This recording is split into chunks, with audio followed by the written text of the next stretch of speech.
প্রিয় দর্শক সবাই কেমন আছেন? চলে আসলাম এই মুহূর্তের সবচেয়ে আরও একটি গুরুত্বপূর্ণ আবহাওয়ার খবর নিয়ে। আর কয়েক ঘন্টার মধ্যে উত্তরবঙ্গের বেশ কিছু জেলায় ধেয়ে আসছে প্রবল বেগে ভারী বৃষ্টি। আগামী 24 থেকে 48 ঘন্টার মধ্যে আবারও ঢাকা বিভাগ থেকে শুরু করে বাংলাদেশের একদম মধ্যপ্রান্ত বেশ কিছু জেলায় ভারী থেকে অতি ভারী বৃষ্টিপাতের পূর্বাভাস দিয়েছে আবহাওয়ার ইউরোপিয়ান মডেল।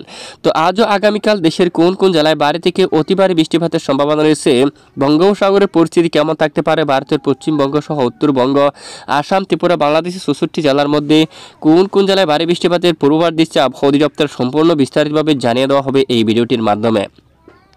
তো জানতে হলে ভিডিওটি সম্পূর্ণ দেখবেন, ভালো লাগলে লাইক করবেন। সবার আগে এই গুরুত্বপূর্ণ আবহাওয়ার খবর পেতে চ্যানেলটি সাবস্ক্রাইব করে পাশের বেল বাটনে ক্লিক করে রাখবেন। আর ভিডিওটি আপনি কোন জেলা থেকে সরাসরি লাইভ দেখছেন কমেন্ট করে জানিয়ে দিন। ইতিমধ্যে লাইভ স্যাটেলাইট ইমেজের উপর দেখা যাচ্ছে দেশের বেশ কিছু এলাকায় আকাশ মেঘাচ্ছন্ন। এদিকে তারাস থেকে শুরু করে সিংড়া, নন্দিনী গ্রাম, দেখুন সিরাজগঞ্জ মেঘলা আকাশ, সাথে বৃষ্টিপাত হচ্ছে ভোর সকাল থেকে। এখানে সরিষাবাড়ি, জলকাত্র, ময়মনসিংহ বিভাগের একটু পশ্চিমের বেশ কিছু এলাকায় বজ্রগর্ভ মেঘ তৈরি হয়ে বাড়ি থেকে অতি ভারী বৃষ্টিপাত। এছাড়া ফুলপুর সহ নালিতাবাড়ি আশেপাশে এলাকায় বৃষ্টিপাত।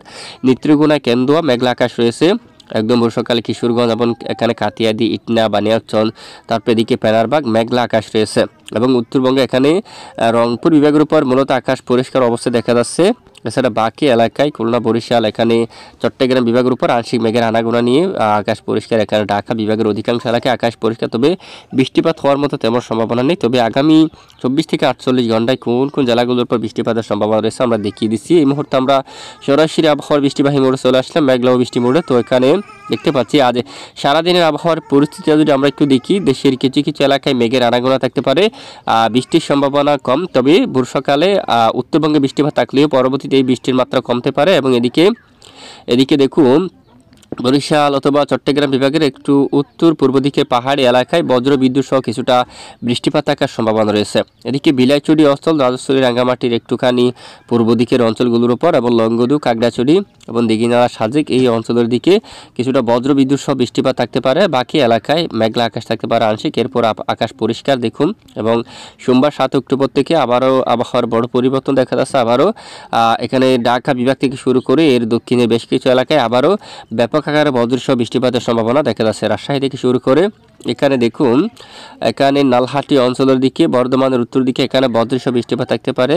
এবং ময়মনসিংহ বিভাগের কিছু কিছু এলাকায় এবং পরবর্তী সোমবার 7 তারিখ নাগাদ ভোর সকাল থেকে এখানে বেশিরভাগ এলাকায় দেখুন রাজধানী ঢাকা সহ বেশ কিছু এলাকায় মাঝারি থেকে ভারী বৃষ্টিপাতের সম্ভাবনা রয়েছে। বরিশাল, মাদারীপুর, মতিরহাট, ফরিদগঞ্জ, সেনবাগ, কুমিল্লা, এখানে লাকসামে যে এখানে রয়েছে দেখুন আগরতলা, তারপর এদিকে এই যে 14 গ্রাম, ব্রাহ্মণপাড়া, হোমনা, এদিকে হাজীগঞ্জ, নারায়ণগঞ্জ, মুন্সিগঞ্জ এই সবটুকু এলাকায় বজ্রবিদ্যুৎ সহ বৃষ্টিপাত থাকার সম্ভাবনা রয়েছে। দেখুন বরিশাল এবং ভোলা এখানেও কাউখালী এবং এদিকে ঘুরুনাদি, টুঙ্গিপাড়া এই এলাকায়, বাগেরহাটের দিকে গোপীনাথপুর, মাদারীপুর, এখানে মকসুদপুর, নড়াইল এই অঞ্চলে ব্যাপক আকারে বজ্র বিদ্যুৎ সহ বৃষ্টিপাত থাকার সম্ভাবনা রয়েছে। দেখুন আগামী 24 থেকে 48 ঘন্টায় এখানে বেশিরভাগ এলাকায় আবারও মাঝারি থেকে ভারী বৃষ্টিপাত থাকার সম্ভাবনা রয়েছে। তো এ হচ্ছে মূলত আজকের আবহাওয়ার গুরুত্বপূর্ণ রিপোর্ট। এতক্ষণ আমাদের সঙ্গে থাকার জন্য অসংখ্য ধন্যবাদ।